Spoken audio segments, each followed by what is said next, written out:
За бид нар энэ хотын тээврийн болон тээврийн ойг бол бас ингээд 60, 70, 80, 90 жилгээд бас ингээд тэмдэглэж ирсэн л дээ. Одоо 80 хэд оноос хойш одоо ингээд 40 гаруй жил болж байгаа. Тэгээ бас ингээд тээврийн хол янз бүрийн машины парад. Тэгээд бас ингээд уран жолоодлагын тэмцээн янз бүрийн юмнуудыг бас ингээд тээврийн халуун зохион байгуулж явуулдаг байсан л дээ. Одоо ингээд харин өнөөдрийн тэмцээнийг ингээд харахад бол машин техник нь ч гоё болж тэгээ хүмүүс маш их идэвхтэй оролцож боломжийг их сайжирч бид нар явуулж байсан тэмцээнээс бол арай өөр төрлөөр арай өөр маягаар шинэ маягаар зохион байгуулж байгаа нь бол бас сонирн байна л да.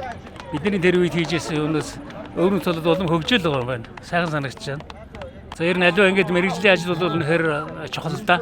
Ялангуяа энэ нийтийн тээврийн жолооч гэдэг бол үнэхээр тээврийн ажил бол тийм статик сүрэн ажил биш. Тийм динамик ажил. Одоо онгоцч ба машинч ба галтрэгч ба.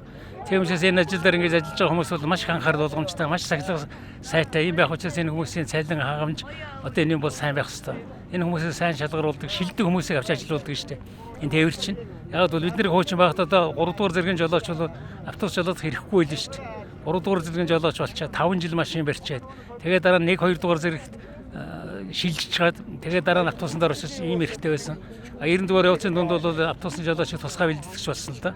Тэгээд тэрхээр энэ тээврийн байгууллагууд ингэж ажиллаж байгаа энэ хүмүүсийг бол идэх хурмын сэргээх, нийгмийн асуудлын дэвшлүүлэх, цалин хөрөнгөслийн хангаж нэг хэсэг бол энэ хүнд байсан л дээ.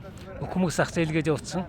Яаж жолоочтой байх вэ? Яаж машин техникээ сайжруулах гэдэг асуудал намайг ялангуяа шилжилтийн хүнд бий байсан 90 оны ихэр. Тэгээд бид нар энэ дээр олон арга хэмжээ авчихсан.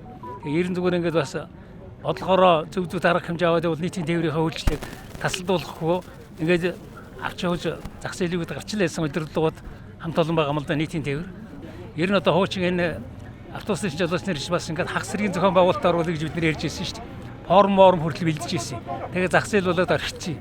Онгоцных одоо төмөр замын хул ингээд тусгай формтой байсан шүү дээ. Яг бол ашиглалтын тийм бол захиргаа зохион байгуулалтын хувьд бол сайн байж яагаад гэвэл сахилга хариуцлага сайжруулахын тулд хийж ирсэн юм л да. Форм үүсэхтэй болно шүү.